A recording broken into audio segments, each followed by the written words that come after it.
Hola amigos, muy buenas noches, madrugadas. Hoy había querido hacerlo un poco más temprano esta transmisión, pero no ha sido un buen día en cuanto a salud. Este, Como algunos saben, he tenido algunas complicaciones y especialmente esta semana se ha visto muy marcado en cuanto al dolor, ha sido bastante. Y ahorita estoy en una especie de combinación entre frío y calor, por eso traigo el suéter y estoy sudando, pero tengo frío. Pero bueno, no quería dejar de hacer esto porque es como también una distracción para mí, el no estar tan concentrada en mis síntomas y en estar así pensando cosas que no debo pensar.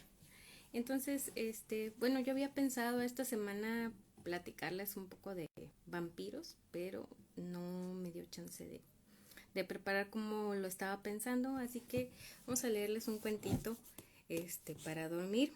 Tenemos aquí una antología de terror, que son varios cuentos cortos de diversos autores, y el que les voy a leer está clasificado entre los cuentos de fantasmas y el título es El huésped siniestro de Hoffman. Fue quien lo escribió. Y dice así: la tormenta brama y el vendaval presagiaba el invierno, arrastrando negras nubes y torrentes de lluvia y granizo, cuando el reloj de pared dio las 7 y la coronela allí se dirigió a su hija Angélica y dijo: hoy vamos a estar solas, el mal tiempo espanta a los amigos. Me contendría con que mi esposo estuviera de vuelta. Un instante después hizo su entrada el caballero Moritz.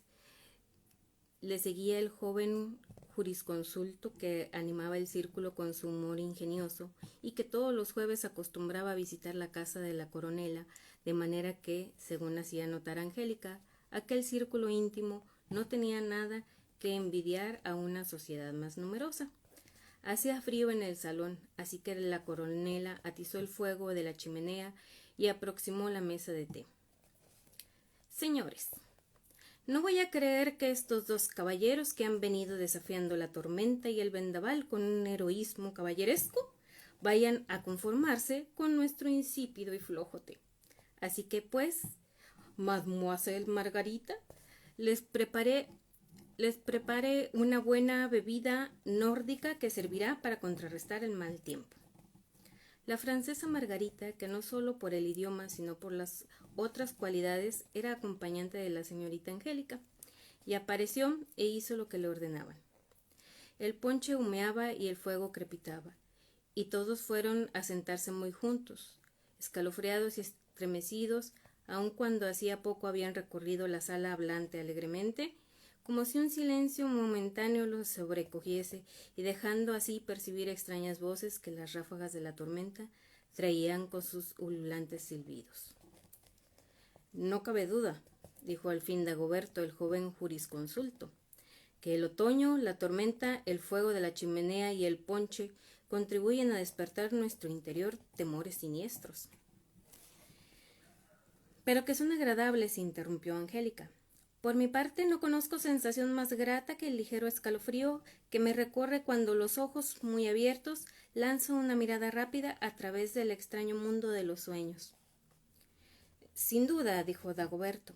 Así es, este agradable escalofrío nos sobrecoge precisamente ahora, y después de la mirada que hemos lanzado sin quererlo al mundo de los sueños, nos sentimos un poco silenciosos. Gracias a que todo ha pasado y que ya hemos vuelto a este mundo a la bella realidad que nos ofrece esta magnífica bebida. Dime, dijo Moritz, si tanto tú como la señorita Angélica y yo mismo consideramos que es dulce ese escalofrío y ese estado de ensoñación, ¿por qué no permanecer ahí más tiempo? Permíteme, amigo mío, que te haga notar, repuso Dagoberto, que no se trata de esa ensoñación en la que se pierde tan gustosamente el espíritu como en un juego.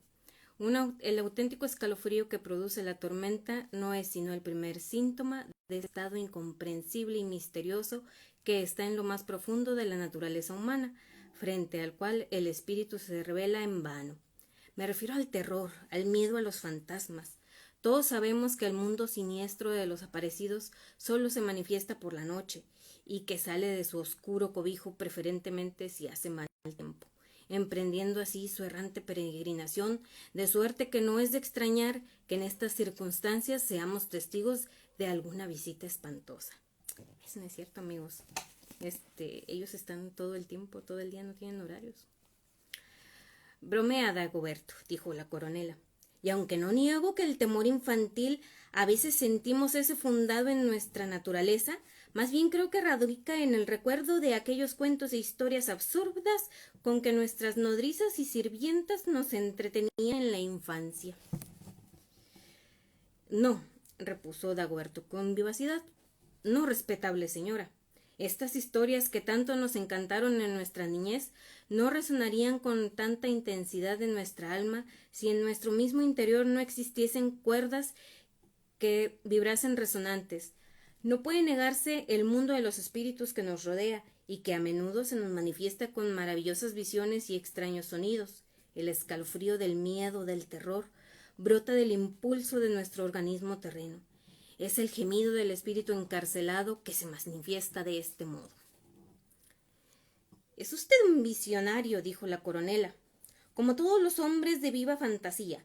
Aunque esté de acuerdo con vuestras ideas y crea realmente que le es permitido al mundo desconocido de los espíritus manifestarse con sonidos y aparecer entre nosotros en forma de visiones, no comprendo por qué la naturaleza ha hecho que los vasallos de ese reino misterioso parezcan ser enemigos nuestros, de modo que solo causan terror y espanto enormes. Quizá, repuso Dagoberto, sea el castigo de una madre hacia unos hijos que han rehuido de sus cuidados y su tutela. Me refiero a aquella edad dorada cuando el género humano vivía en íntima unión con toda la naturaleza y ningún miedo ni terror nos sobrecogía precisamente porque en la paz profunda no existía ningún enemigo que nos pudiera producir ese pavor. Hablo de esas voces de los espíritus, pues si no, ¿cómo se explicarían los sonidos de la naturaleza, cuyo origen conocemos de sobra? Puedan parecernos gemidos quejumbrosos y llenar nuestro pecho del más profundo terror.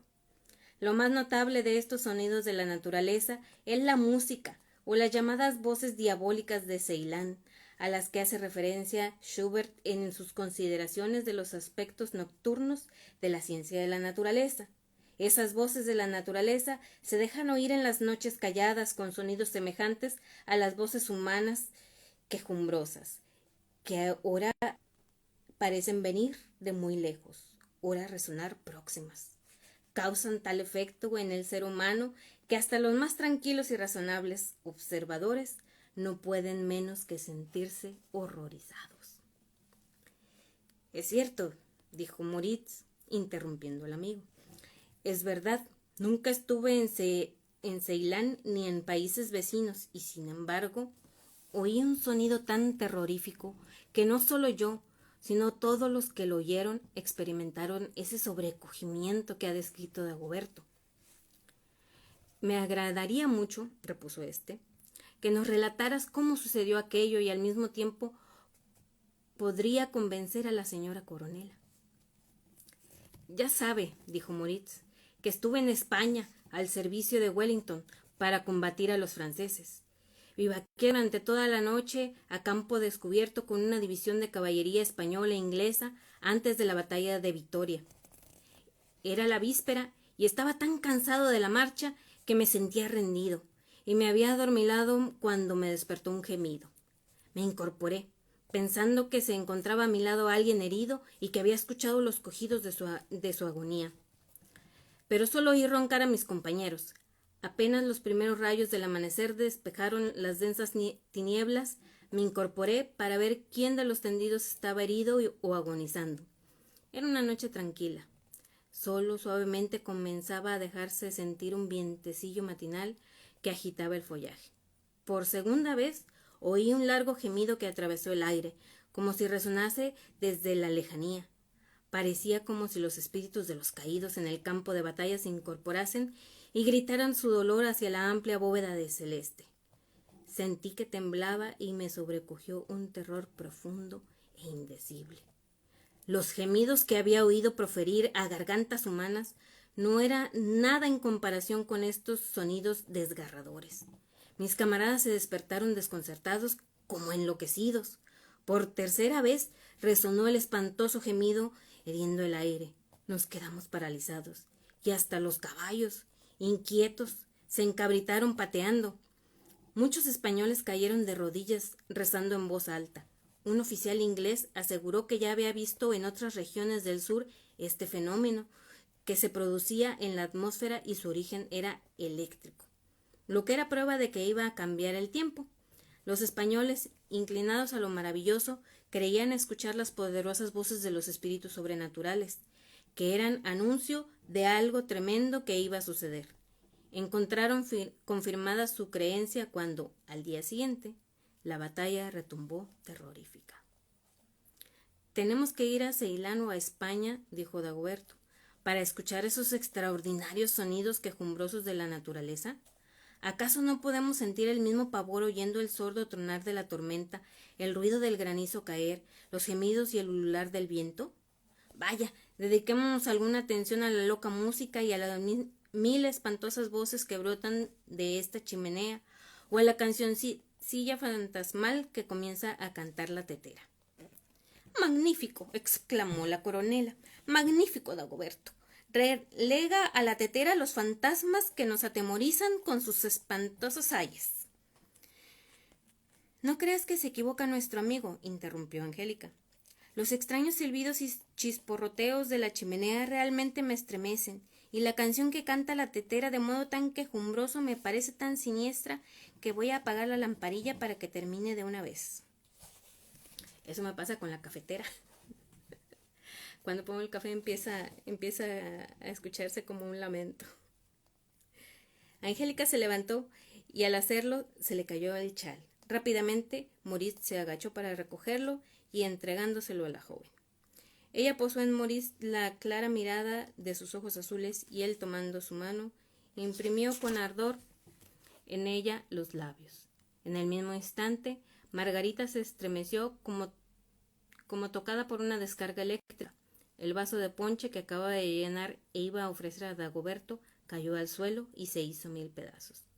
Sollozando se arrojó a los pies de la coronela, acusándose de ser una necia, y pidió permiso para irse a su cuarto. Todo lo que ahí habían referido, aunque en parte no lo comprendiese, le había causado espanto, y ahora su terror, al hallarse frente a la chimenea, era indecible. Sentíase enferma y quería irse a acostar. Después de decir esto, besó la mano de la coronela y la humedeció con sus abundantes lágrimas. Dagoberto sintió gran violencia por todo lo sucedido y creyó necesario dar otro giro a la conversación. Arrodillándose a los pies de la coronela, suplicó con voz llorosa que concediese su gracia a la pecadora que había osado romper el valioso vaso que contenía aquel líquido capaz de terminar la lengua del jurisconsulto y de calentar un corazón helado. Respecto a la mancha que había dejado el ponche sobre la alfombra, juraba que al día siguiente por la mañana vendría a frotar con un cepillo, al tiempo que sus pasos y vueltas piruetas, durante la hora que durase el trabajo, dejarían chico o un maestro de baile. La coronela, que al principio había dirigido miradas sombrías a Margarita, se sonrió al escuchar las ingeniosidades de Dagoberto. Riendo, le tendió ambas manos y le dijo: «Levántate y seca tus lágrimas. Has logrado que te conceda la gracia desde mi severa silla de juez. Margarita, tienes que agradecerle sus ingeniosas ocurrencias y su heroico sacrificio referente a la mancha del ponche, porque debido a ello no tendré en cuenta tu gravísima culpa, pero no te voy a dejar sin castigo. Ordeno que, sin más melindres, permanezcas en la sala y obsequies a nuestro invitado con ponche aún más diligente que antes, y que le des un beso a tu salvador en señal de tu profundo agradecimiento». ¡Ah, qué señora tan loca! «Así que la virtud no queda sin recompensa», dijo Dagoberto, con gran patetismo cómico, en tanto que cogía la mano de Margarita. «Creedme», dijo, «creedme, hermosa mía, aún quedan en la tierra jurisconsultos que se sacrifican incondicionalmente por la inocencia y el derecho. Bueno, y ahora obedezcamos a nuestro juez y cumplamos su juicio, ya que no hay medio de apelación. Al decir esto, un ligero beso en los labios de Margarita y volvió a colocarse en su sitio. La muchacha, ruborizada, se echó a reír, y aunque todavía tenía lágrimas en los ojos. «Qué tonta soy», dijo en francés, «qué tonta soy. Haré todo lo que me diga la señora coronela. Voy a estar tranquila, serviré el ponche y oiré hablar de los fantasmas sin asustarme». «Bravo, niña», dijo Dagoberto, «bravo. Mi heroísmo te ha entusiasmado y a mí la dulzura de tus labios. Mi fantasía tiene nuevas alas y me siento obligado a sacar lo espantoso del reino de Pianto para nuestra diversión».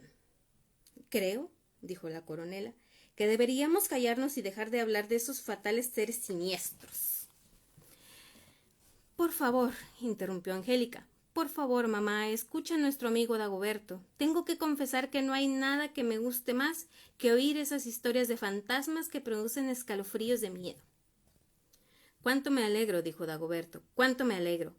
Nada es más encantador que una jovencita que tiene miedo y por nada del mundo me casaría con una mujer a la que no le aterrorizasen los fantasmas». «Tú», dijo Moritz, «nos aseguras, querido amigo Dagoberto, que teníamos que precavernos de aquel pavor o ensoñación que nos sobrecoge cuando el primer terror fantasmal nos domina. ¿Qué quieres decirnos por qué?» ¿Quieres decirnos por qué? Parece ser que nadie permanece en aquella agradable ensoñación que produce el primer contacto. A continuación le sobrecogen miedos mortales, un terror que pone los pelos de punta, pues al parecer aquella primera sensación agradable es el atractivo de que se vale el siniestro mundo fantasmagórico. Ya hemos hablado de cómo se explican aquellos sonidos de la naturaleza y de su efecto tremendo sobre nuestros sentidos. A veces percibimos extraños sones, cuyo origen nos resulta indescifrable, y despiertan en nosotros un profundo terror. Por muy poderoso que sea el pensamiento, que pueda ser un animal oculto, una corriente de aire o cualquier ruido que se produzca de manera natural, es en vano.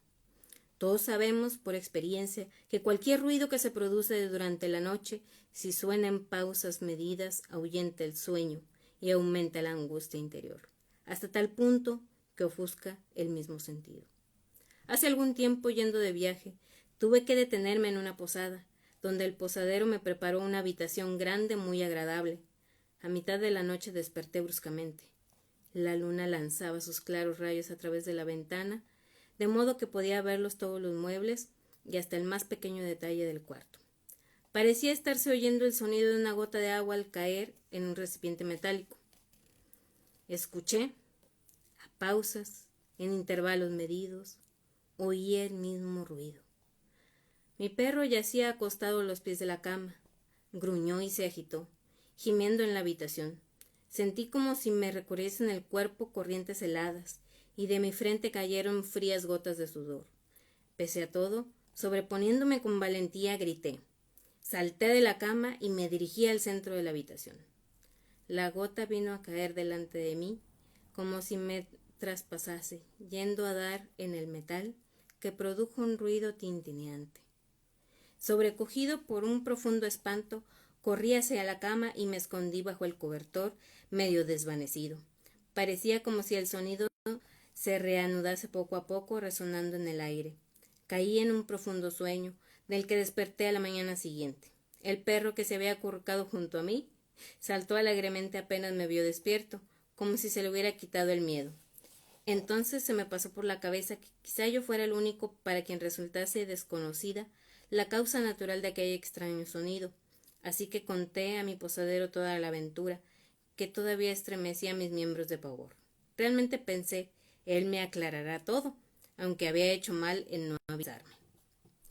El posadero palideció y me pidió, por lo que más quisiera, que no dijera a nadie lo que había sucedido en aquel cuarto, pues corría el peligro de perder su modo de ganarse la vida.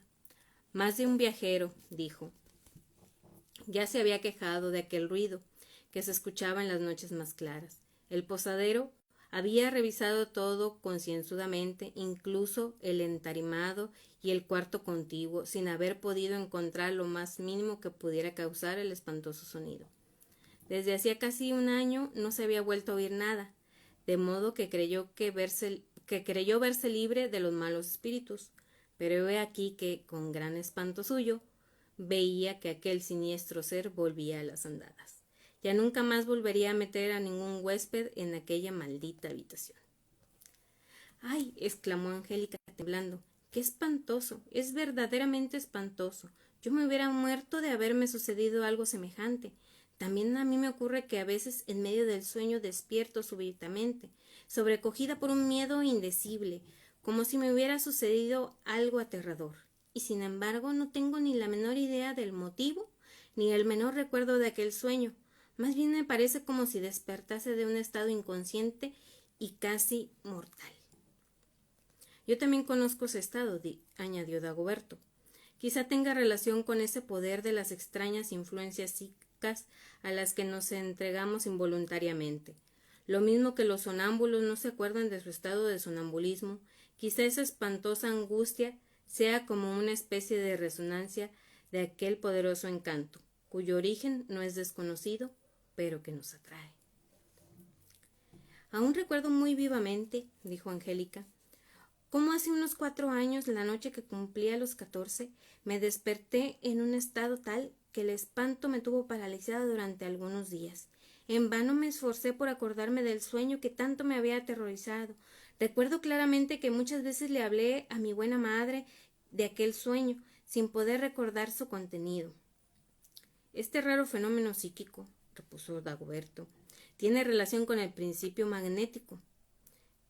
Cada vez que estamos complicando más la conversación, dijo la coronela, y nos perdemos en cosas cuyo pensamiento me resulta insoportable.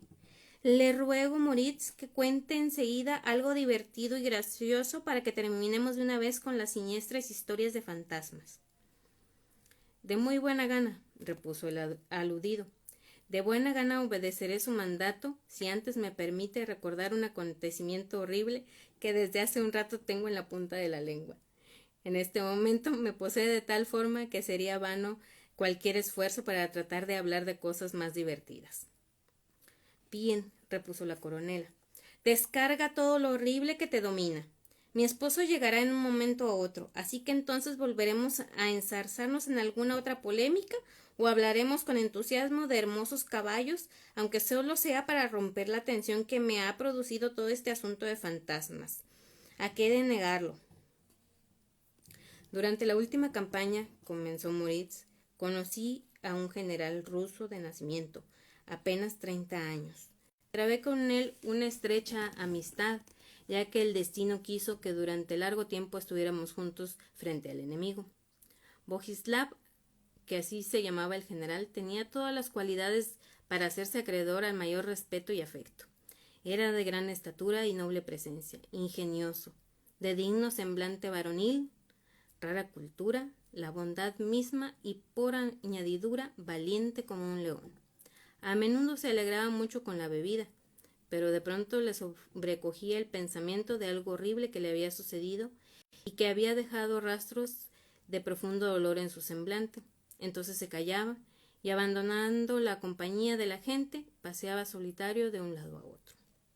Si estábamos en campaña, cabalgaba de avanzadilla en avanzadilla, y sólo cuando era presa del agotamiento se entregaba al sueño.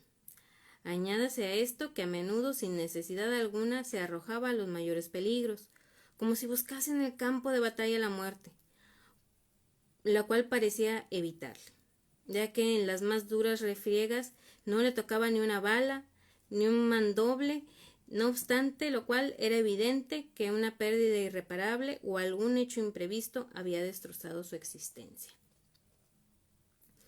Estando en tierras francesas, habíamos tomado al asalto una fortaleza en la que permanecimos un par de días con el fin de que tuvieran un descanso las tropas agotadas.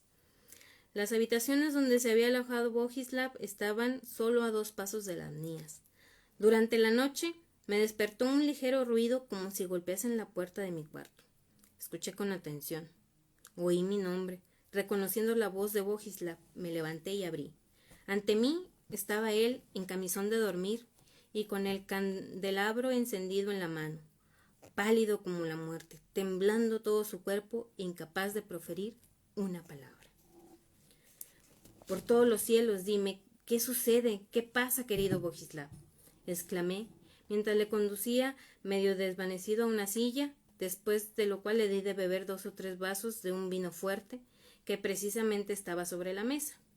Luego cogí sus manos entre las mías y le consolé a mi manera, ya que no conocía el motivo de aquel espantoso estado en que se encontraba. El general se recuperó poco a poco, suspiró profundamente y empezó a decir con voz débil: No, no. Me volveré loco si la muerte, que deseo con toda mi alma, no me abre los brazos. A ti, mi querido Moritz, te confiaré mi horrible secreto. Ya te conté una vez que hace varios años estuve en Nápoles. Ahí vi una joven, hija de una de las familias más notables, de la que me enamoré con ardor. Aquella criatura angelical correspondió totalmente a mi afecto, y sus padres consintieron en que se estrechasen los lazos que serían causa de mi felicidad. Era el día de la boda, cuando apareció un conde siciliano que, interponiéndose entre nosotros, conquistó a mi novia. Traté de hablar con él y no hizo sino burlarse. Nos batimos y le atravesé el cuerpo con mi espada. Corrí presuroso hacia mi novia, la encontré bañada en lágrimas y llamándome maldito asesino. A mí, su amado, me echó de su lado, dando muestras de horror, gemía desconsolada y se desvaneció cuando toqué su mano, como si un escorpión lo hubiera tocado. ¿Quién sería capaz de describir mi espanto? Ay. A los padres les resultó incomprensible la transformación de la hija, que nunca había escuchado las pretensiones del conde. El padre me atendió en su palacio y trató cuidadosamente de que abandonase Nápoles antes de que me descubriesen. Perseguido por las furias, cabalgué de un tirón hasta San Petersburgo. Mi vida está destrozada, no por la infidelidad de mi amada, sino por un hombre secreto. Desde aquel infortunado suceso de Nápoles me persigue el horror, el espanto del infierno. A menudo durante el día, son con más frecuencia durante la noche. Escucho gemidos del moribundo, ora desde la lejanía, ora muy cerca de mí. Es la voz del conde asesinado que me estremece hasta lo más hondo.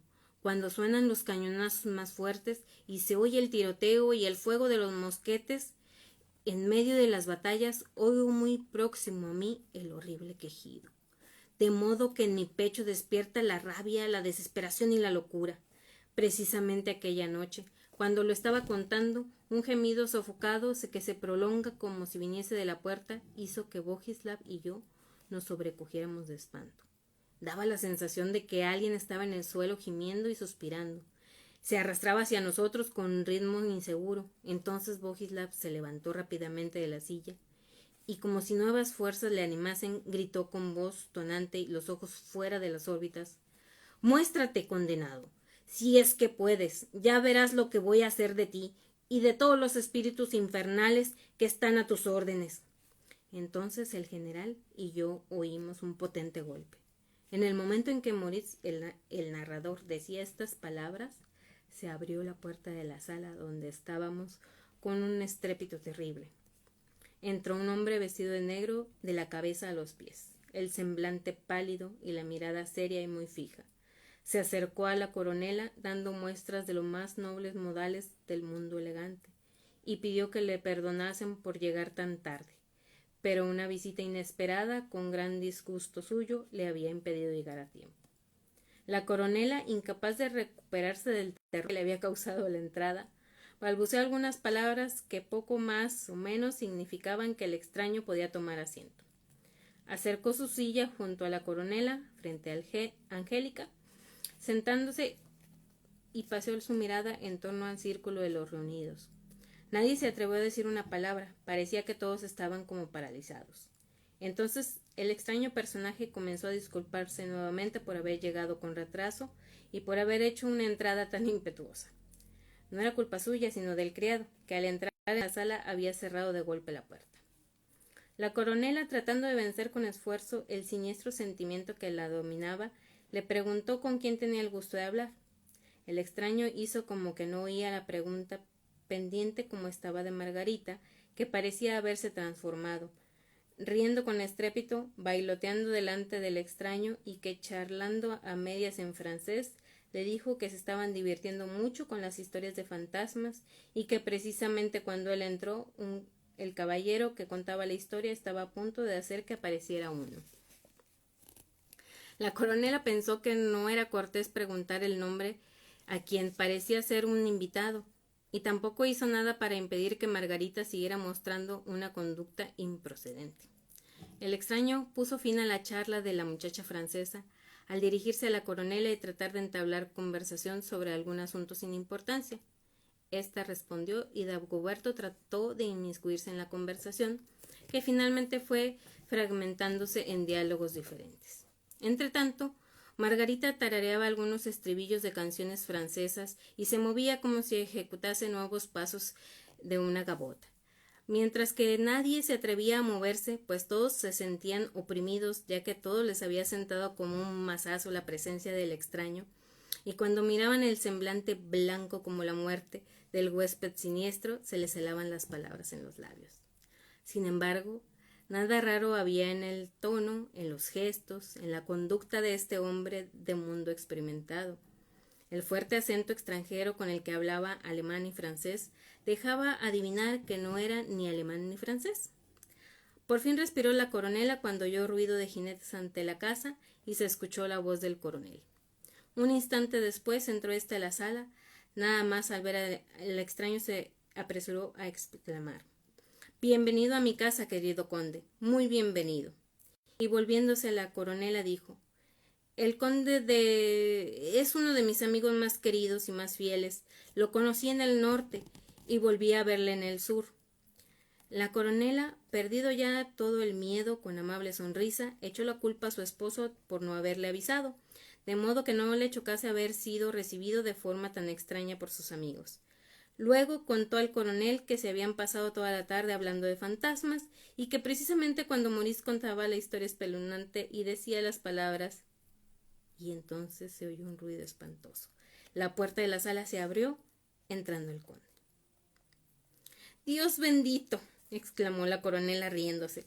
«Dios bendito. Le hemos tomado, querido conde, por un fantasma. Parece como si Angélica mostrase todavía las huellas del terror en su semblante y que aún no se hubiera recuperado del susto. Incluso Dagoberto perdió su alegría. Dígame, conde, ¿nos tomará a mal que lo hayamos tomado por un fantasma, por un aparecido?» «¿Acaso?», repuso el conde con extraña mirada. «¿Acaso hay en mi conducta algo fantasmal? Se habla ahora mucho de hombres que pueden ejercer un influjo psíquico entre otros, por lo que causan un efecto siniestro. Quizá yo sea uno de esos que poseen tal poder». «Bromeas, querido conde», le interrumpió la coronela. «Aunque es cierto que ahora perseguimos los más extraños secretos».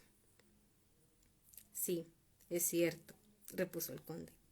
«Ahora se da crédito a toda clase de cuentos y raras imaginaciones. Hay que precaverse contra esa extraña epidemia. Sin embargo, como he interrumpido al señor capitán en el punto más interesante de su relato, le suplico que refiera el final, ya que ninguno de sus oyentes querrá quedarse sin oír el desenlace». Al capitán le pareció el conde no solo un personaje siniestro, sino además antipático. Encontró que en sus palabras había algo de burla, toda vez que se sonreía de modo diabólico al pronunciarlas. Así es que repuso, echando llamas por los ojos y en tono altivo, que temía alterar con sus cuentos infantiles la alegría que se había desatado al entrar el conde en aquel círculo tan serio, y que por tanto prefería callarse.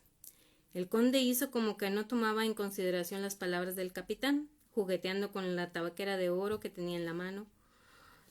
Vio hacia el coronel para preguntarle si la alegre dama era francesa de nacimiento. Se refería a Margarita, que continuaba tarareando por la sala. El coronel se acercó a ella y le preguntó en voz baja si se había vuelto loca. Margarita fue a sentarse aterrorizada junto a la mesa de té.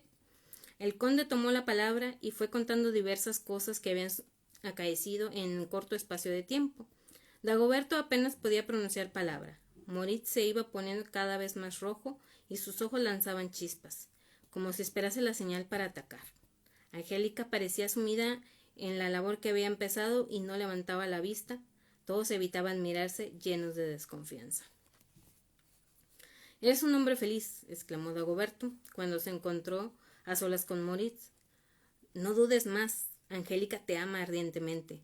Hoy he visto en su mirada que está completamente enamorada de ti, pero el diablo que todo lo amaña me parece que ha sembrado cizaña entre la mies floreciente. Margarita arde en su loca pasión. Te ama con toda la fuerza de un dolor inmenso que desgarra el pecho. La loca conducta que ha dado pruebas hoy no es sino la mejor muestra de un ataque furioso de celos. Cuando Angélica ha dejado caer el chal y tú se lo alcanzaste besando su mano, las furias del infierno hicieron presa a la pobre muchacha. Y tú eres el culpable de eso. Has extremado tus galanterías con la hermosa francesa. Ya sé que solo piensas en Angélica, que todas las reverencias y elogios que haces a Margarita van dirigidos a ella, pero los falsos rayos que le has lanzado han incendiado su alma. La pena es que, en realidad, no sé cómo va a terminar la cosa, y si tendremos que ver horribles sucesos y situaciones espantosas. «¿Yo con Margarita?», repuso el capitán.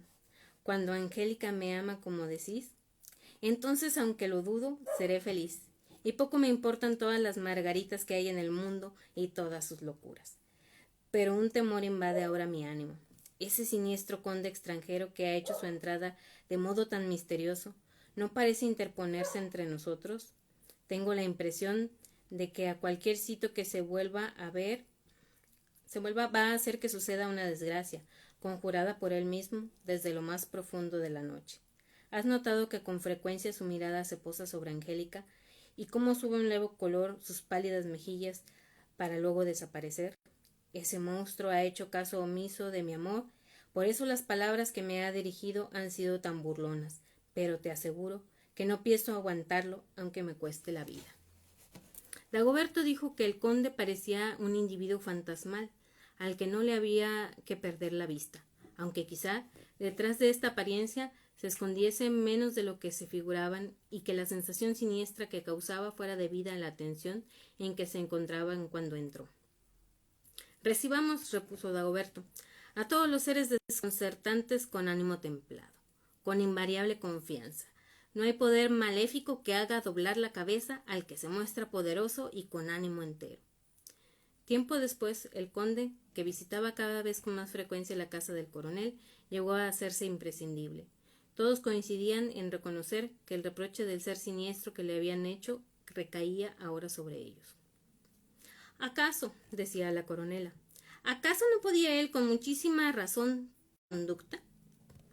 El aludido desplegaba en su conversación una rica gama de conocimientos, y no obstante ser italiano y expresarse con un acento extranjero, era algo irresistible, tanto que incluso Moritz y Dagoberto, que en un principio mostraron su enemistad al extraño, cuando éste hablaba y exteriorizaba su bien formado semblante una sonrisa amable, llegaron a olvidar su enfado, y como Angélica estaban pendientes de sus labios. La amistad del coronel con el conde había llegado al punto tal que éste le consideraba como uno de los hombres más nobles que había conocido. La casualidad les puso en contacto con el norte, donde el segundo ayudó al primero con todo desinterés en una situación apurada en la que hubiera podido perder para siempre no solo el dinero y los bienes, sino la fama y el honor. El coronel, que agradecía al conde en lo más hondo de su ser todo lo que le debía, estaba pendiente de él por completo. «Ha llegado el momento», dijo el coronel un día a su esposa, cuando ambos se encontraban solos. «Ha llegado el momento de que te diga el motivo de que el conde se encuentre aquí. Ya sabes que él y yo hace más de 4 años que nos conocimos y fuimos estrechando nuestra amistad de tal modo que llegó un momento que nuestros cuartos estuvieron muy próximos. Sucedió que el conde una mañana, al entrar en mi habitación, vio sobre la mesa la pequeña miniatura de Angélica que siempre llevo conmigo. Conforme la miraba, su excitación iba en aumento, incapaz de articular palabra. Se quedó mirándola fijamente sin poder apartar sus ojos de ella, hasta que, al fin, exclamó, admirado, que nunca había visto una mujer tan hermosa, tan encantadora, y que nunca había sabido qué era el amor. Pero ahora le incendiaba el corazón con llamas vivísimas. Bromeé acerca del efecto maravilloso del retrato. Llamé al conde nuestro calaf y le deseé suerte. Pues sin duda Angélica no sería ninguna Turandot. Finalmente le di a entender de un modo indirecto que ya no era ningún joven para inflamarse con una pasión tan romántica y enamorarse de un retrato. Me juró con firmeza, dando muestras de verdadero arrebato, cosa propia de su nación, que amaba apasionadamente a Angélica, y que si yo quería impedir que se hundiese en la cima de la desesperación, debería permitirle pretender la mano de mi hija. Y el coronel terminó diciendo, por eso se encuentra aquí, y por eso ha venido a nuestra casa. Está convencido de haberse ganado la inclinación de Angélica, y ayer me hizo una petición formal. ¿Qué me dices del asunto? La coronela no supo qué contestar, porque las últimas palabras de su esposo la estremecieron. ¡Por Dios!, exclamó. ¿Entregar a nuestra Angélica a ese conde tan extraño? ¿Extraño?, repuso el coronel. ¿Un extraño el conde a quien debo el honor, la libertad y quizás hasta la vida? Te confieso que en efecto su edad madura no concuerda con nuestra joven Palomita, pero es un hombre noble y además rico, muy rico. —¿Y sin preguntarle nada a Angélica? —interrumpió la coronela—. Sin preguntarle nada a Angélica, que quizá no sienta la menor inclinación por él, aunque éste se lo imagine en su loca fantasía de enamorado. —¿Acaso te he dado alguna vez motivo? —dijo el coronel, levantándose de un salto de la silla y mirando furioso a su esposa— para pensar que soy un padre tiránico y loco que trata de emparejar de indigna manera a su adorada hija? Pero ya estoy harto de vuestra sensibilidad novelesca y de vuestras ternezas. Hay que ver qué cosas tan fantásticas se imaginan al casarse en una pareja. Angélica es toda oídos cuando el conde habla, le mira muy favorablemente, se ruboriza cuando él besa su mano. Que ha dejado entre las suyas. Así es como se expresa la inclinación de una joven inexperta a la que un hombre hace feliz. No es necesario que sea amor novelesco, ese que tantas veces ronda vuestra imaginación. Creo, interrumpió la coronela, creo que el corazón de Angélica no es libre, aunque ella ni siquiera lo sepa. ¿Cómo?, exclamó enojado. Ya iba a salir precipitadamente cuando en aquel instante se abrió la puerta y apareció Angélica con una sonrisa celestial de la más pura inocencia. El coronel, abandonando su enojo y su mal humor, fue hacia ella, la besó en la frente y cogiéndola de la mano la condujo hacia una silla, yendo a sentarse a su lado. Luego se puso a hablarle del conde, alabando su noble figura, inteligencia, sensibilidad. Después preguntó a Angélica si le era soportable. Ella respondió que al principio le había resultado muy extraño y hasta le pareció siniestro, pero luego supo dominar ese sentimiento y que ahora hasta le mira con agrado. —¡Oh, gracias sean dadas al cielo! —gritó el coronel lleno de alegría. —Vas a ser mi consuelo, mi salvación. El conde, este noble caballero, siente por ti profunda adoración y pretende tu mano, si no se la niegas. Apenas había pronunciado el coronel estas palabras cuando Angélica, exhalando un gemido, cayó desvanecida. La coronela la tomó en sus brazos al tiempo que lanzaba una mirada significativa a su esposo, quien contemplaba en silencio a la pobre criatura pálida como una muerta. La joven se recuperó. Un torrente de lágrimas brotó de sus ojos y comenzó a gritar con voz desgarradora. —¡El conde! ¡El horrible conde! ¡No! ¡No! ¡Jamás! Con toda suavidad su padre le preguntó una y otra vez por qué motivo le parecía tan horrible. Angélica confesó que precisamente en el mismo instante en que el coronel le había dicho que el conde la amaba, había recordado de pronto aquel espantoso sueño en que había tenido la noche en que cumplía sus 14 años, y del que había despertado atemorizada, sin poder recordar lo más mínimo de ninguna imagen. —Me hallaba, refirió Angélica, recorriendo un jardín muy agradable. entre los arbustos y las flores. De pronto me encontré ante un árbol maravilloso, con hojas muy oscuras y flores enormes, extrañas y olorosas, parecidas a las del saúco. Parecía como si el árbol me hiciese señas, invitándome a acercarme a su sombra. Como atraída por invisible e irresistible fuerza, me tumbé en el césped bajo el árbol. Era como si oyesen extraños sonidos a través del aire, como si un soplo de viento estremeciese el árbol que se diría lanzaba temerosos suspiros. Sentí entonces una pena indescriptible y una profunda pasión agitó mi pecho. Yo misma no supe por qué. Un rayo ardiente pareció atravesar mi corazón desgarrándole, pero el grito que traté de proferir no brotó. Tan angustiado estaba mi corazón que solo pudo convertirse en un ahogado suspiro. El rayo que traspasó mi corazón no era sino la mirada de unos ojos varoniles que me contemplaban desde el oscuro matorral. En ese mismo instante, los ojos estuvieron ante mi presencia.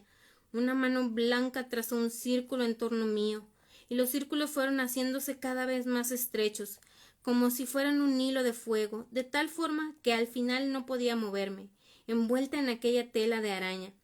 Hay que añadir que la espantosa mirada de aquellos ojos horribles penetraba hasta mi interior y se apoderaba de todo mi ser. El solo pensamiento de depender de un tenue hilo me causa una angustia de muerte.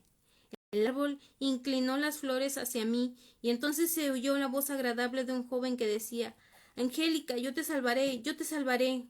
Pero el relato fue interrumpido cuando anunciaron al capitán que venía a hablar con el coronel.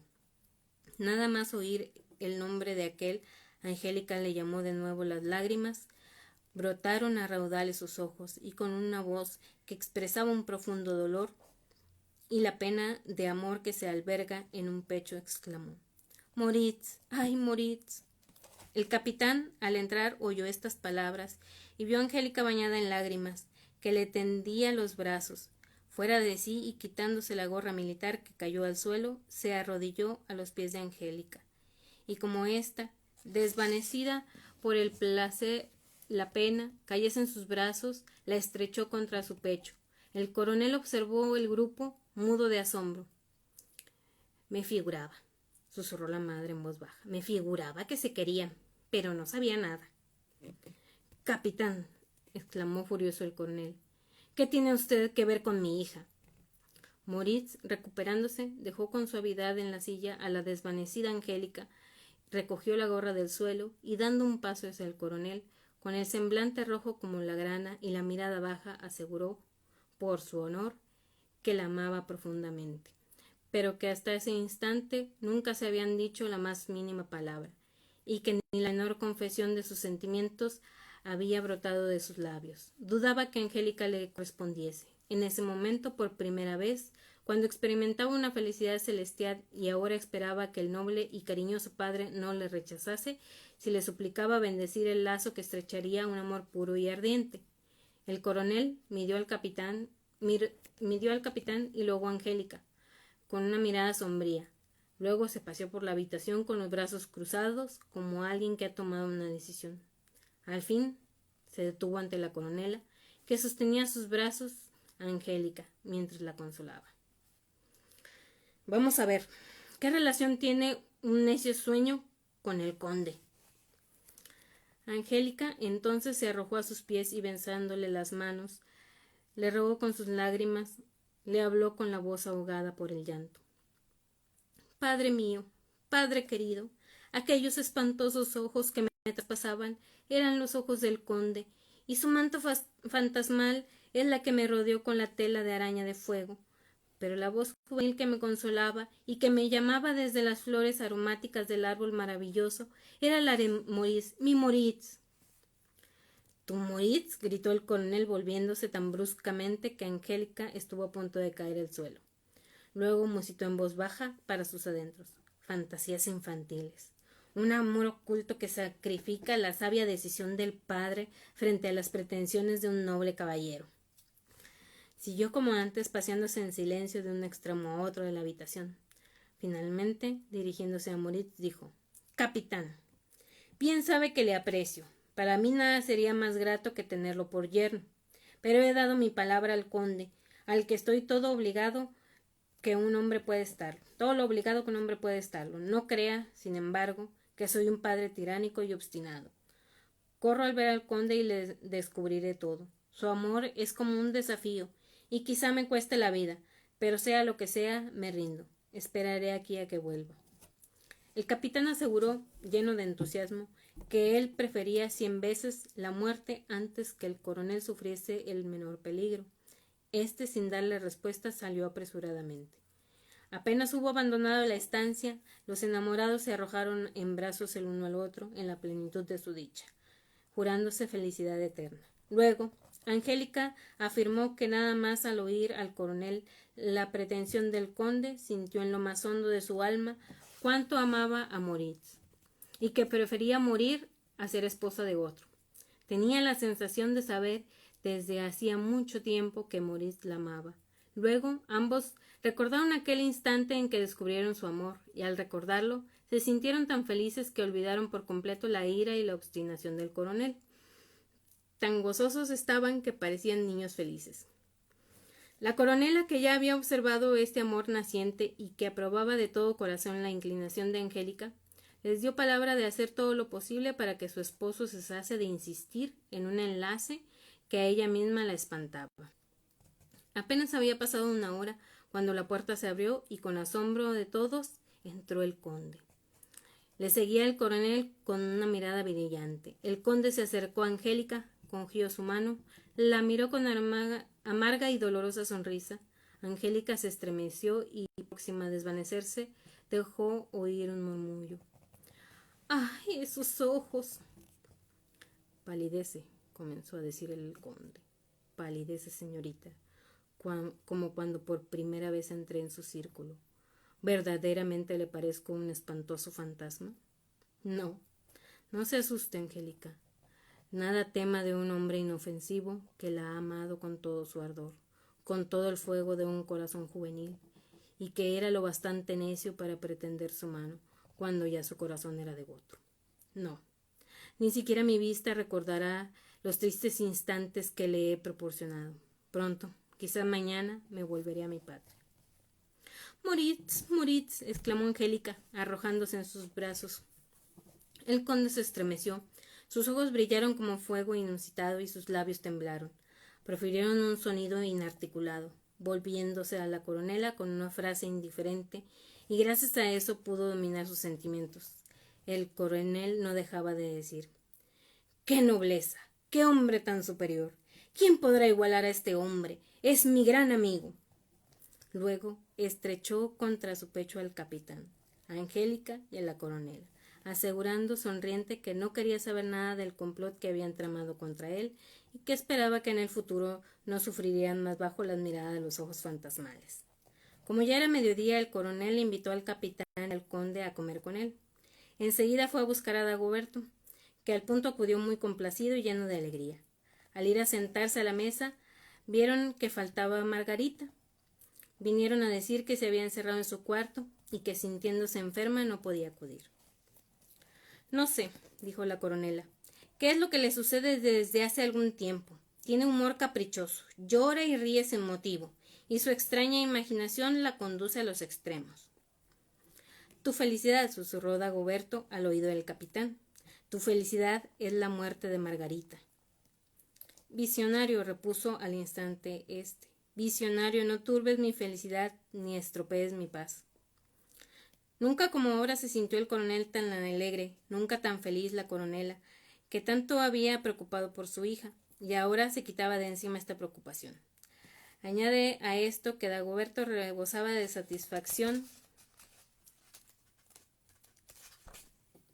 y que el conde, olvidando de las heridas que le había causado la reciente pena, ponía todo su ingenio en la conversación de tal modo que parecía como si en tono de la feliz pareja se tejiese una bella corona de flores. Comenzaba el atardecer, el vino, de la mejor calidad, resplandecía en todos los vasos, todos bebían, brindaban alegremente por la pareja de novios, cuando he aquí que suavemente se abrió de improviso la puerta del salón contiguo, dando paso a Margarita que, con paso vacilante, vestida con un camisón blanco, los cabellos sueltos, parecía pálida y descompuesta como muerta. Margarita, ¿qué broma es esta?, exclamó el coronel, sin atender lo que decía.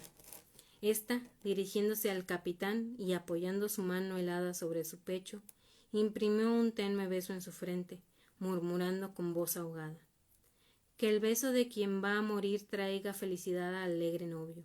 Y cayó desvanecida al suelo. ¡Qué desgracia!, musitó Dagoberto al conde. Está locamente enamorada del capitán. Lo sé, repuso el conde. Ya ha llevado la cosa tan lejos que incluso ha tomado veneno. ¡Dios mío!, exclamó asustado Dagoberto, yendo de un salto al sillón donde habían sentado a la pobre Margarita. Angélica y el coronel se apresuraron a rociarle la frente con agua bendita.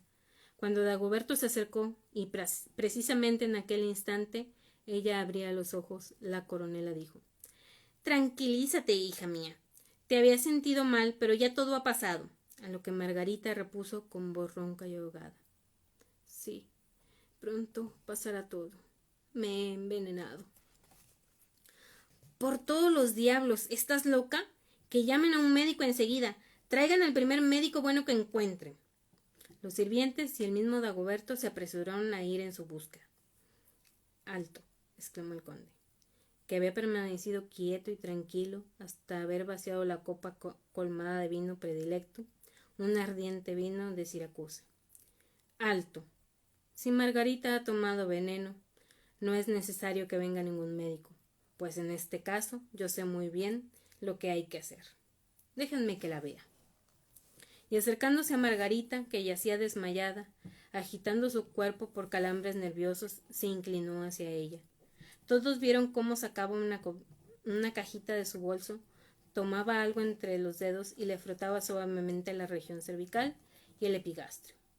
Luego, dejándola, se volvió hacia los demás y dijo: «Ha tomado opio, pero podré salvarla valiéndome de los medios de que dispongo».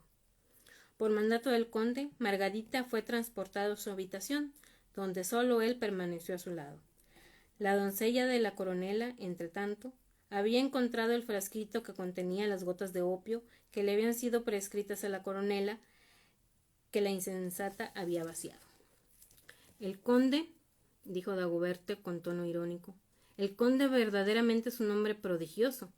Ha adivinado todo. Nada más ver a Margarita supo al instante que había tomado veneno, y desde el primer momento adivinó de qué clase era».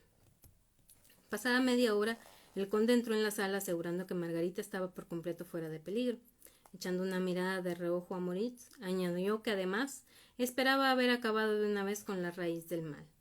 Deseaba ahora que la doncella permaneciese al lado de Margarita, e incluso él mismo pasaría la noche en la habitación contigua, de forma que si sucediese algo estaría presto para ayudarla. Con el fin de estar preparado, solo pidió que dispusiesen en su estancia un par de vasos de buen vino. Después de esto, volvió a sentarse a la mesa con todos los caballeros, pues Angélica y la coronela, muy afectadas por el suceso, se habían ausentado.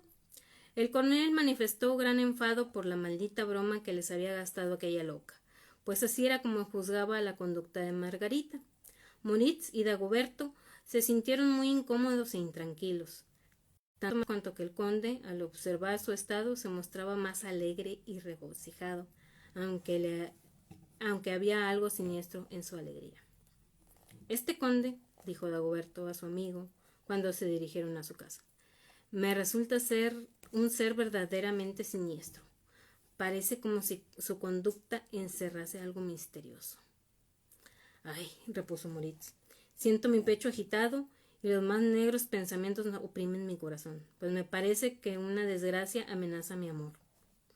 Esa misma noche el coronel fue despertado por un correo urgente. A la mañana siguiente entró muy pálido en la estancia de la coronela y dijo con fingida tranquilidad: «Otra vez hemos de separarnos, querida mía.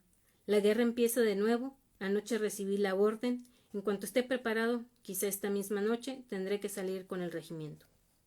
La coronela, asustada, rompió a llorar. El coronel trató de consolarla, diciéndole que estaba convencido de que esta campaña terminaría con la gloria como la anterior, y que estuviera alegre, pues no sucedería ninguna desgracia.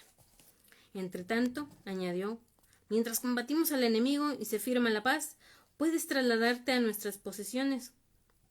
Les daré un acompañante que los hará olvidar la soledad, y el apartamiento de su obligada estancia, el conde irá con usted. ¿Cómo? Exclamó la coronela. Por Dios bendito, ¿que el conde va a venir con nosotros? El novio despreciado, el intrigante italiano que oculta en su interior la rabia, dispuesto a lanzarla afuera en la primera ocasión. No sé por qué, pero desde ayer tengo siempre presente su figura, y me resulta más odioso que nunca. Calla, le interrumpió el coronel. Son insufribles las fantasías, las imaginaciones de las mujeres. No comprenden la grandeza del alma de un hombre valeroso. El conde ha permanecido toda la noche, tal como lo digo, en la habitación contigua a Margarita. Ha sido el primero en saber la noticia de la nueva campaña. Su regreso a la patria ahora es imposible. Quedó tan sorprendido que le ofrecí que permaneciese en nuestras posesiones. Después de negarse reiteradas veces, se decidió por fin, y me dio su palabra de honor de protegeros, y de hacer todo lo que estuviera en su mano para acortar el tiempo de nuestra separación. Ya sabes todo lo que le debo. Mis posesiones ahora son un refugio para él, refugio que no puedo negarle. La coronela, al oír esto, no supo qué responder. El coronel no dijo más. A la noche siguiente dieron la señal de partida y con el indecible dolor se separaron los enamorados. Pocos días después, Margarita, totalmente recuperada, emprendió el viaje en compañía de la coronela y de Angélica hacia las posesiones. El conde les acompañaba con numerosos servidores. Durante los primeros días, se dejaba ver poco ante las damas, siendo su conducta muy amable, únicamente aparecía cuando exigían su presencia. De otro modo, permanecía en su habitación o daba paseos solitarios. Al principio pareció que la campaña era favorable a los enemigos. Luego se libraron combates gloriosos. El conde fue siempre el primero en recibir los mensajes de victoria y todas las noticias acerca del destino del regimiento que mandaba el coronel. En las batallas más cruentas, ni el coronel ni el capitán habían recibido ningún balazo, mandándole, y todas las cartas lo confirmaban. Así que el conde, siempre que aparecía entre las damas, semejaba un mensajero de victoria y de la felicidad, de tal forma que su conducta daba muestras de la más pura inclinación hacia Angélica, como si fuera un padre cariñoso, atento solo a su cuidado. Ambas, la coronela y Angélica, tuvieron que confesarse que el coronel había juzgado rectamente al amigo y que el prejuicio que sentían contra él era producto de una ridícula imaginación. También Margarita parecía curada de su loca pasión y de nuevo era la francesa alegre y parlanchina. Una carta del coronel a la coronela y otra del capitán Angélica ahuyentaron los últimos restos de preocupación. La principal plaza fuerte de los enemigos había sido tomada y se había firmado la paz. Angélica se sentía plenamente feliz. Siempre era el conde quien, con gran animación, relataba los audaces hechos de armas del valiente Moritz y anunciaba la dicha que esperaba a la bella prometida. Al decir esto, un día tomó entre las suyas las manos de Angélica, la oprimió contra su pecho preguntándole si seguía aún resultándole tan odioso como antes. Ruborizándose, avergonzada, con lágrimas en los ojos, Angélica repuso que nunca le había odiado, sino que había amado con todo su corazón a Moritz, por lo cual veía con horror toda pretensión. Muy serio y solemne, el conde le dijo entonces: «Considéreme, Angélica, como si fuera un amigo fiel y paternal». Y al decir esto, depositó un ligero beso en su frente, que ella, pobre niña, soportó como si fuera su propio padre, que acostumbraba a besarla de tal modo. Todos esperaban que en breve volviese el coronel a su patria, cuando he aquí que llegó una carta, cuyo contenido daba cuenta de una gran desgracia. El capitán, al pasar por un pueblo acompañado de un criado, sufrió el asalto de unos campesinos armados, que después de malherirle, le llevaron consigo. La alegría que hasta entonces había llenado la casa se convirtió de pronto en horror, profunda pena y enorme desconsuelo. En la mansión del coronel había un gran revuelo. Ricos criados de Libera subían y bajaban las escaleras. Los carruajes entraban en el patio del palacio con los invitados a los que recibía él, cubierto el pecho por las condecoraciones ganadas en la última campaña. En una estancia del piso superior se encontraba Angélica, vestida de novia, en la plenitud de su belleza y su juventud, junto a la coronela. Querida hija, dijo ésta, tú misma has escogido con entera libertad como esposo al conde. Tu padre, que tanto deseaba antes esta unión, ahora no ha insistido tras la muerte del desgraciado Moritz. Sí tengo la sensación de que comparte el mismo sentimiento doloroso que ahora no debo ocultarte. Me resulta incomprensible que hayas olvidado tan pronto a tu Moritz. A la hora decisiva se acerca. Has concedido tu mano al conde. Consulta tu corazón. Aún es tiempo. No vayas a hacer que el recuerdo del ausente sea como una negra sombra en tu clara vida. Nunca, exclamó Angélica, mientras las lágrimas como perlas brotaban de sus ojos. Nunca olvidaré a mi Moritz, y nunca amaré tanto como he amado en otro tiempo. El sentimiento que experimento hacia el conde es muy diferente. Todavía no sé cómo es que éste ha sido capaz de ganar mi afecto. No, no le amo. No puedo amarle tal como amaba a Moritz, pero siento como si no pudiera vivir sin él, como si solo pudiera pensar a través suyo. Una voz interior me dice continuamente que debo ser su esposa y que no existe para mí más vida que estando a su lado. Y sigo esa voz interior que considero como un lenguaje secreto del presentimiento. La doncella entró trayendo la noticia de que Margarita había desaparecido muy temprano y no se la encontraba. Un poco después el jardinero trajo una cartita para la coronela, que Margarita le había entregado con el encargo de dársela cuando hubiera terminado sus labores y llevara las flores al palacio. La esquela que leyó la coronela decía así: ya no me volverán a ver más. Un cruel destino me lleva lejos de su casa. Le suplico a usted, que siempre ha sido como una madre para mí, que no me siga ni me fuerce a regresar. El segundo intento de darme la muerte resultará mejor que el primero. Que Angélica goce de felicidad que a mí me ha sido negada. Sean dichosos. Olviden a la infeliz Margarita. ¿Qué es esto?, exclamó la coronela. ¿Se ha propuesto esta loca destruir nuestra paz? ¿Qué es que siempre tienen que hacer lo mismo cuando estás a punto de dar la mano al esposo? Que vaya donde quiera esta desgraciada, a quien he cuidado como si fuera una hija, que vaya donde quiera. Nunca más volveré a preocuparme por ella. Angélica rompió a llorar al recuerdo de su perdida hermana,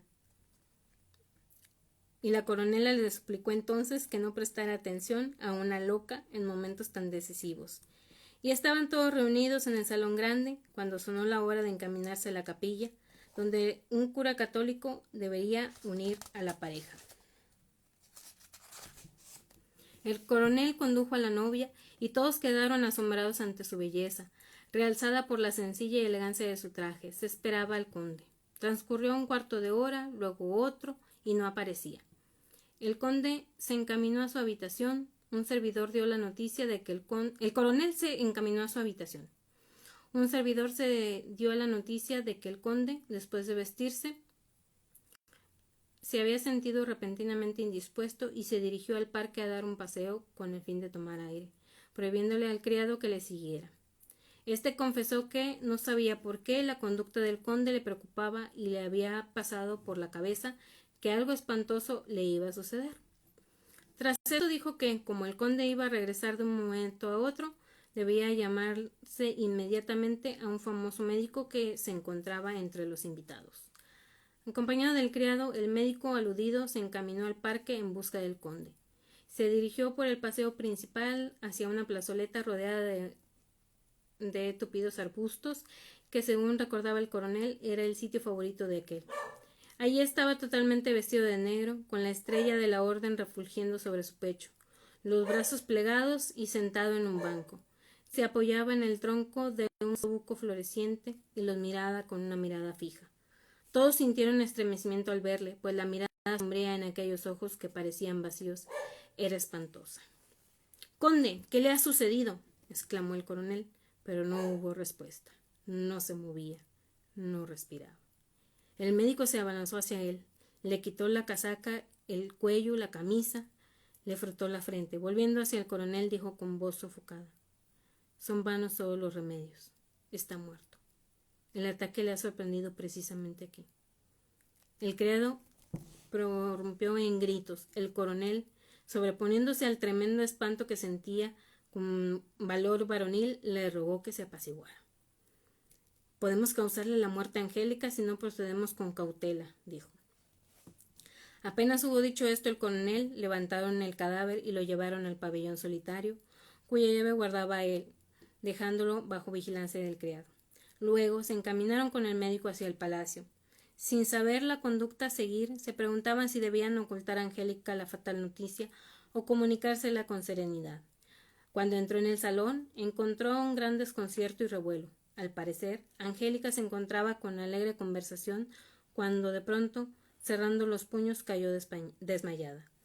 La habían transportado a la estancia contigua, donde reposaba en el sofá. Su rostro no denotaba palidez, no estaba desfigurado, incluso las rosas de sus mejillas estaban más frescas y floridas que nunca. Una expresión indescriptible, que apacible felicidad, como algo celestial, se extendía por su semblante. El médico, después de observarla atentamente, afirmó que no existía menor peligro y que la joven, de manera incomprensible, se encontraba en un estado magnético. No se atrevía a despertarla violentamente y contaba con que ella misma despertaría. Mientras se oyó un murmullo entre los invitados. La repentina muerte del conde debía de haberse dado a conocer. Todos se fueron alejando y poco después se oyó rodar los carruajes. La coronela, inclinada sobre Angélica, oía su respiración. Parecía decir palabras que nadie comprendía. El médico no permitió que desvistieran a Angélica, ni siquiera que le quitasen los guantes. Cualquier contacto podía serle fatal. De pronto, Angélica abrió los ojos. Miró a lo alto y con voz aguda. ¡Él viene! ¡Él viene! Y levantándose del sofá, con toda fuerza que era capaz, se abalanzó hacia la puerta de la sala, escaleras abajo. —¡Está loca! —exclamó la coronela espantada. —¡Oh, Dios mío, se ha vuelto loca! No, no —la consoló el médico—, no es locura, sino algo insólito que va a suceder. Siguió corriendo tras la joven. Vio cómo Angélica, saliendo por la puerta del palacio, se dirigía hacia el ancho camino con los brazos extendidos, corriendo como flecha disparada, de tal forma que la rica túnica ondeaba al viento y la cabellera suelta era juguete de la brisa. Un jinete que cabalgaba a su encuentro saltó del caballo y la abrazó, estrechándola contra su pecho. Dos jinetes más se detuvieron descabalgando. El coronel, que había seguido apresuradamente al médico, permanecía asombrado ante el grupo, frotándose la frente, como tratando de despejar los pensamientos. Era Moritz, que estrechaba a Angélica. A su lado estaba Dagoberto y un caballero joven apuesto con un uniforme de general. —No —exclamaba Angélica una y otra vez estrechando al amado—, no, nunca te he sido infiel, mi amado Moritz. Y Moritz respondía: ya lo sé, ángel mío, te había atraído con artes satánicas, a lo que fue añadiendo más cosas mientras conducía a Angélica al palacio, en tanto que los demás permanecían callados. Ante la puerta del palacio, el coronel suspiró profundamente, al parecer sobreponiéndose, y exclamó, mirando a todos como si esperara respuesta: ¡qué aparición! ¡Qué prodigio tan grande! Pronto explicaremos todo, dijo Dagoberto, al tiempo que presentaba al coronel al forastero como el general ruso Bogislav, amigo íntimo del capitán. Cuando llegaron a las habitaciones del palacio, Moritz preguntó, sin tener en cuenta el asombro y el espanto de la coronela: ¿dónde está el conde? Entre los muertos, repuso la voz sofocada del coronel. Hace un instante ha sufrido un ataque. Angélica se estremeció. Sí, dijo, lo sabía. En el mismo instante que murió tuve la sensación de que un cristal se quebraba en mi interior y caía en aquel extraño estado. He debido ahuyentar aquel sueño espantoso, pues cuando recobré el sentido ya no tenía ningún poder sobre mí aquellos ojos terribles. La tela de araña se rompió y me sentí libre. Me inundó la felicidad. Vi a mi Moritz. Venía y yo volé a su encuentro. Y al decir esto, se abrazó al amado, como si temiera perderlo de nuevo. Alabado sea Dios, dijo la coronela, elevando su mirada al cielo. Me has quitado un peso que casi me aplastaba. Estoy libre de este miedo indecible que me sobrecogió en el instante que Angélica debía entregar su mano al infeliz conde. Siempre he tenido la sensación de que mi querida hija, al tomar el anillo nupcial, se desposaba con un siniestro poder. Como el general pidiera ver el cadáver, le condujeron junto a él. Cuando quitaron la tela que cubría al difunto y pudo contemplar el semblante del conde, contraído con un gesto crispado, se estremeció y exclamó: —¡Es él! ¡Dios mío, es él! Angélica se había desmayado en brazos del capitán. La dejaron reposar y el médico dijo que nada era más beneficioso que este sueño, que volvería a traer la calma de su espíritu y a su cuerpo, después de tanta excitación, con lo cual se iba a librar sin duda de alguna enfermedad amenazadora. Ninguno de los invitados se encontraba ya en el palacio. Ahora es el momento, dijo el coronel. Ahora es el momento de descifrar todos los extraños secretos. Dime, Moritz, ¿qué ángel del cielo te ha vuelto a la vida? Ya sabes, empezó a contar Moritz, de qué modo tan traicionero me derribaron en la región, después de firmada la paz. Herido de un disparo, caí del caballo. Ni siquiera sé cuánto tiempo estuve sin conocimiento. Cuando desperté de mi oscura inconsciencia, tuve la sensación de que viajaba. Era noche cerrada. Muchas voces susurraban a mi alrededor. Hablaban en francés. Sí, pues estaba herido y en poder del enemigo. Solo pensar esto me llenó de pavor y volví a perder el conocimiento. Tengo la vaga idea de que estuve en un estado del que solamente me queda recuerdo de algunos momentos, de un dolor de cabeza intensísimo. Una mañana desperté con plena conciencia. Me encontré en una cama limpia, casi podría decir lujosa, con cortinas de seda guarnecidas de grandes borlas y flecos. La estancia entera estaba adornada con tapetes de seda y sillas y sillones con rica guarnición de oro a la manera gótica. Un desconocido me miraba, inclinándose sobre mí. Con fuerza tiró del cordón de la campanilla. Pocos minutos después se abrió la puerta y entraron 2 hombres, uno de los cuales, el de más edad, iba vestido a la manera antigua y llevaba la cruz de San Luis. El joven se acercó a mí y, tomándome el pulso, dijo al mayor francés: «Ha pasado el peligro, está salvado». Luego me presentó al mayor como el caballero de T, en cuyo palacio me encontraba. Este venía de viaje en el preciso momento en que los criminales campesinos me acababan de atacar y herir con intención de asesinarme, y logró librarme y me trasladó a su propio coche, llevándome a su palacio, muy lejos de toda comunicación de los caminos transitados por militares. En él, un hábil cirujano que estaba a su servicio realizó con éxito la difícil cura de la profunda herida que en mi cabeza.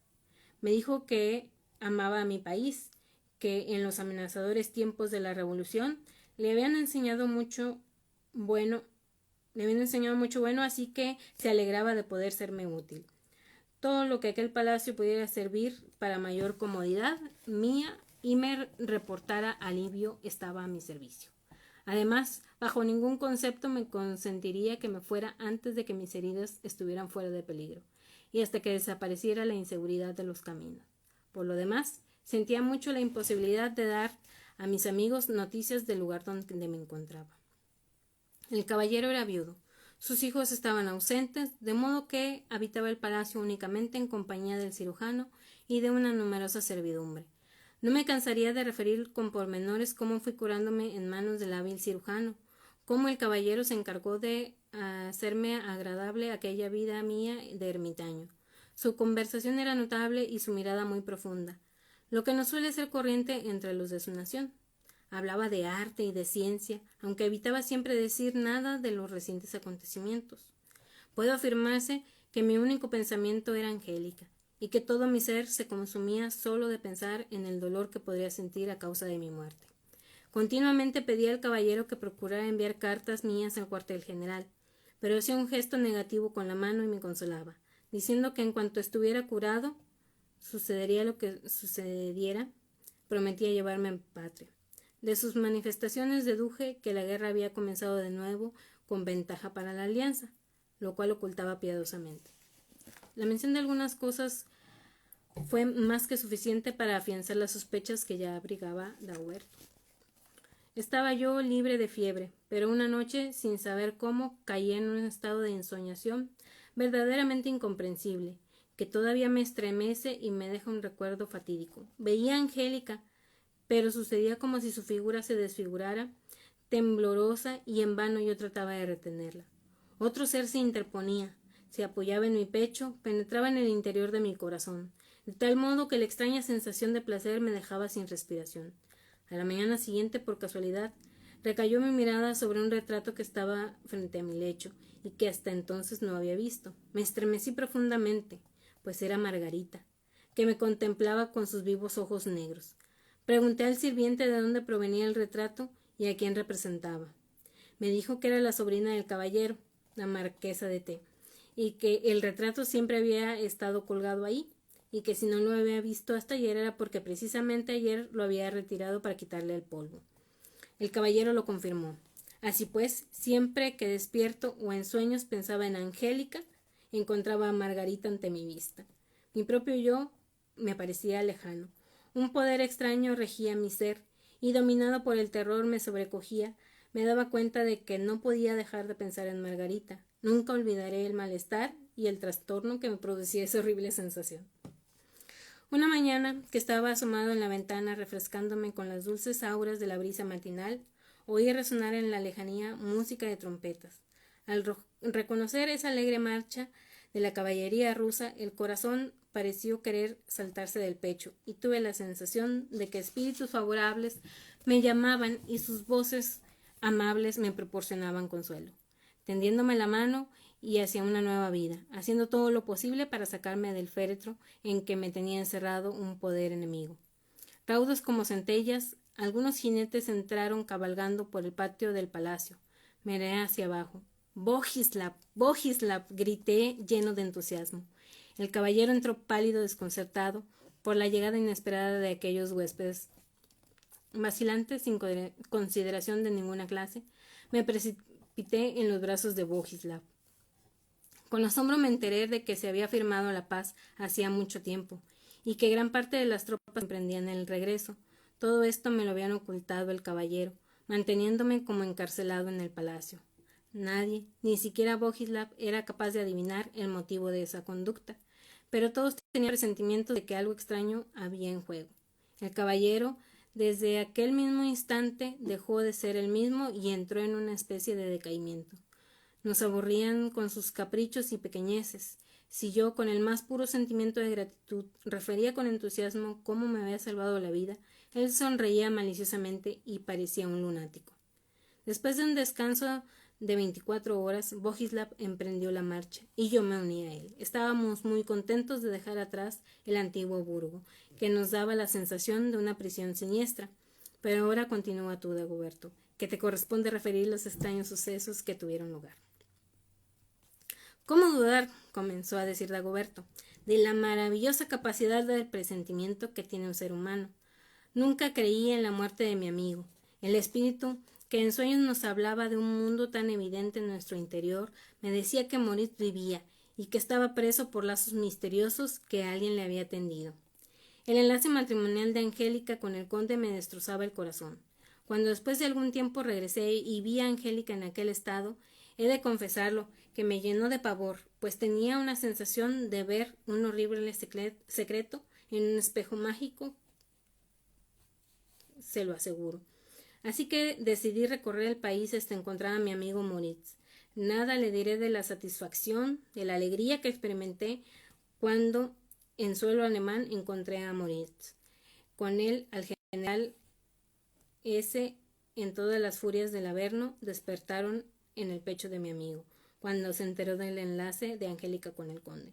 Pero todas las maldiciones, todas las quejas desgarradoras y todos los reproches cesaron cuando le comuniqué ciertas sospechas y hasta le aseguré que en sus manos estaba destruir de una vez este poder maligno. El general de S. se estremeció al pronunciar yo el nombre del conde, y una vez que por orden suya le describí su semblante y figura, exclamó con fuerza: «Sin duda alguna es él mismo». «Sepan que», interrumpió el general Bogislav, «sepan que el conde, hace ya de esto muchos años, estando en Nápoles, valiéndose de medios satánicos, robó a su amada un caballero que se encontraba a sus órdenes. Sí, y en el mismo instante en que yo atravesé su cuerpo con mi espada, un artificio demoníaco nos separó para siempre a mi amada y a mí.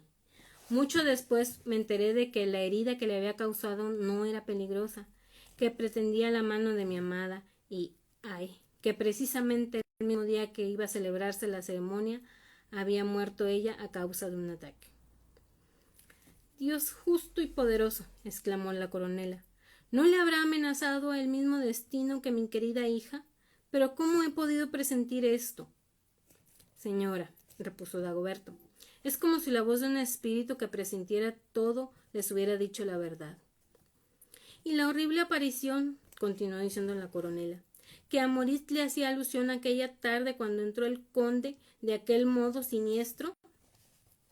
Tuve la sensación, dijo Moritz, al reanudar el relato, que una ráfaga espantosa como el hábito de la muerte, y me pareció que una figura pálida y fantasmal de imprecisos perfiles cruzaba la estancia. Hice un esfuerzo de voluntad para dominar mi espanto. Conservé el conocimiento suficiente para darme cuenta de que Bogislav se había quedado como muerto. Cuando volvió en sí, gracias a la ayuda de un médico, al que llamamos, me tendió la mano diciendo: «Pronto, mañana terminarán mis sufrimientos». Y así sucedió, tal como lo había previsto, pero de modo muy diferente, pues la divina providencia lo había decidido así. A la mañana siguiente, en medio de un combate terrible, un trozo de metralla le alcanzó el pecho y cayó del caballo. El trozo de metralla partió en 1000 trozos el retrato de la infiel que siempre llevaba en el pecho, y desde entonces mi amigo Bogislav nunca más en su vida volvió a sentir inquietud ni angustia. Es cierto, repuso el adulido, incluso el pensamiento de mi amada solo me produce ese dolor que tanto bien hace a veces. Ahora seguiré contándoles a Dagoberto lo que nos sucedió. Nos apresuramos a irnos de A, prosiguió este. Hoy por la mañana, al amanecer, nos encontramos en la pequeña ciudad de R, a 6 millas de ese lugar. Decidimos descansar algunas horas y luego cabalgar hasta aquí. Qué sorpresa sería nuestra cuando encontramos en la hostería a Margarita, cuyo semblante pálido denotaba la locura. Echándose a los pies del capitán, abrazó llorando sus rodillas. Dijo que se consideraba una malvada criminal, digna de recibir 100 veces la muerte, y le suplicó la matara ahí mismo. Moritz se apartó de ella y con profundo horror se alejó corriendo. En efecto, corroboró a su amigo. En efecto, cuando vi a Margarita a mis pies, vinieron a mi memoria todos los sufrimientos padecidos durante mi espantosa enfermedad en el palacio, y sentí que una ira desconocida me dominaba. Estuve casi a punto de atravesar el pecho de ella con la daga, pero logré dominarme y me alejé. Yo entonces, continuó Dagoberto, levanté a Margarita del suelo y la llevé a la estancia contigua, y logré calmarla, al tiempo que pude enterarme por sus entrecortadas palabras de lo que había presentido, y luego me dio la carta que el conde había entregado a medianoche. Y aquí la tienen. Dagoberto sacó la carta, la desdobló y leyó lo siguiente. Ay, se me va a acabar la batería, permítanme.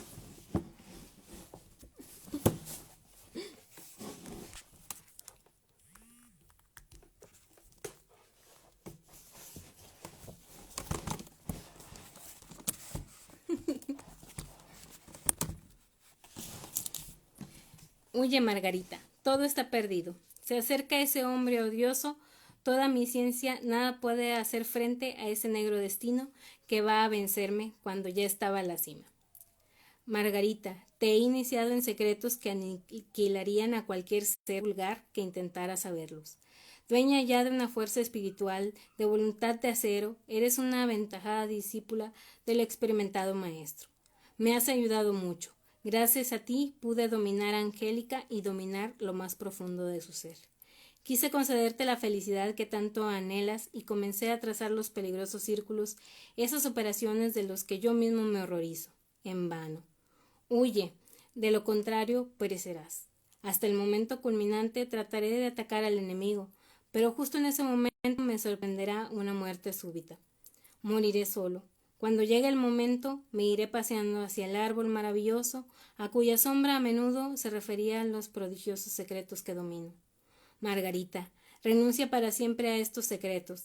La naturaleza, esta madre cruel, contraría a sus hijos desnaturalizados. arroja de sí a los espías curiosos que tratan de levantar su velo y les lanza un juguete brillante, tan atractivo que dirigen su fuerza destructiva contra ellos mismos. Yo había estrangulado a una mujer justamente en el preciso instante que trataba de abrazar en plenitud amorosa. Pero esto paralizó mi fuerza y todavía loco de mí, creía en la felicidad terrena. Adiós, Margarita, vuelve a tu patria. Ve con el Chevalier de T que cuidará de ti. Adiós.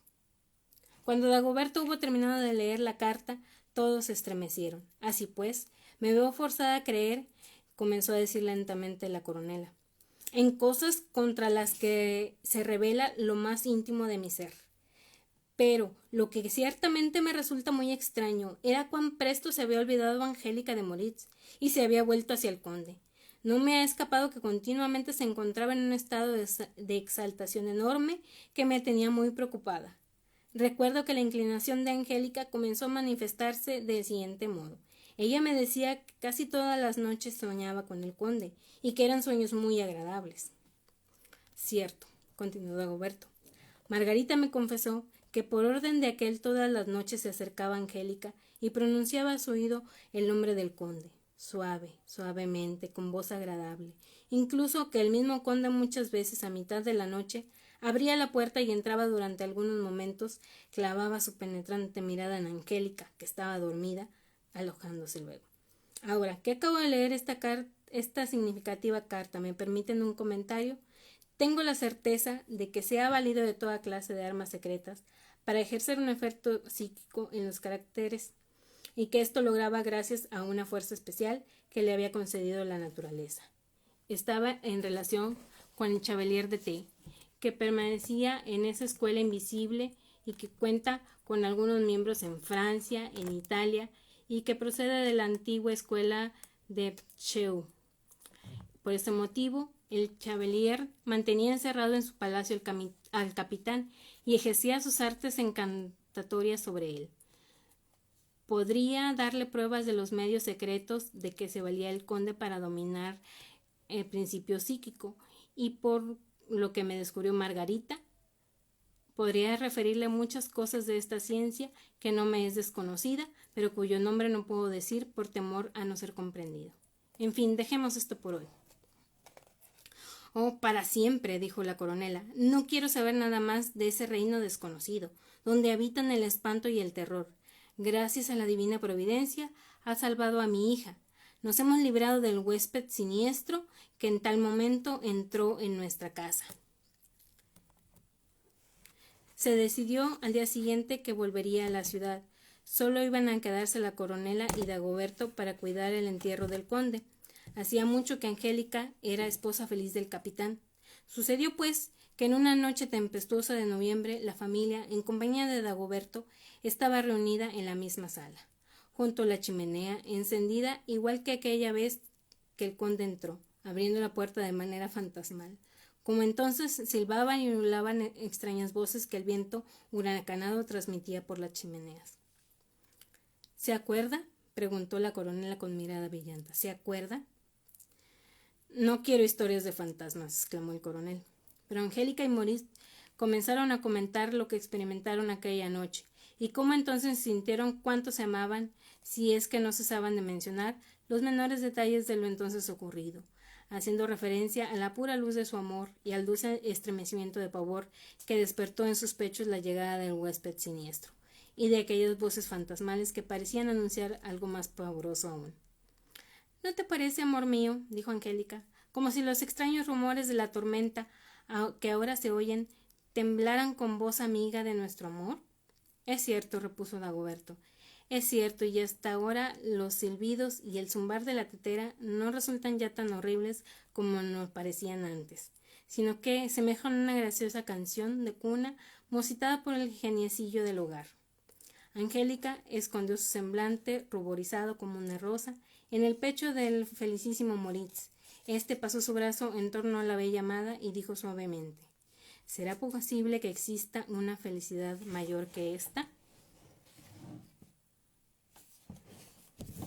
Y bueno, aquí termina esta historia, un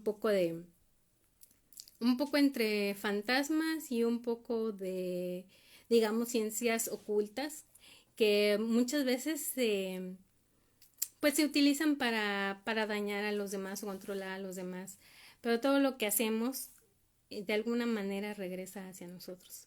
Por eso aquí el huésped siniestro sabía que en algún momento todo lo que había hecho, pues de una manera, pues para controlar a otros, para controlar la voluntad de otros, se iba a volver hacia él. Y que fue lo que finalmente él lo llevó a la muerte. Todas esas energías que manejamos, yo no sé si lo han escuchado, lo han leído, pero todos tenemos esas capacidades, pero no las desarrollamos, no les ponemos atención. Entonces, si nosotros empezamos a desarrollarlas, a fomentar eso, es posible que logremos controlarlas, pero también es una gran responsabilidad el hacerlo de una buena manera, el hacerlo para sanarte a ti mismo, para sanar a los demás o para ayudarlos a encontrar su propio camino. Entonces, siempre que hagamos algo, de alguna manera nos va a regresar bueno o malo.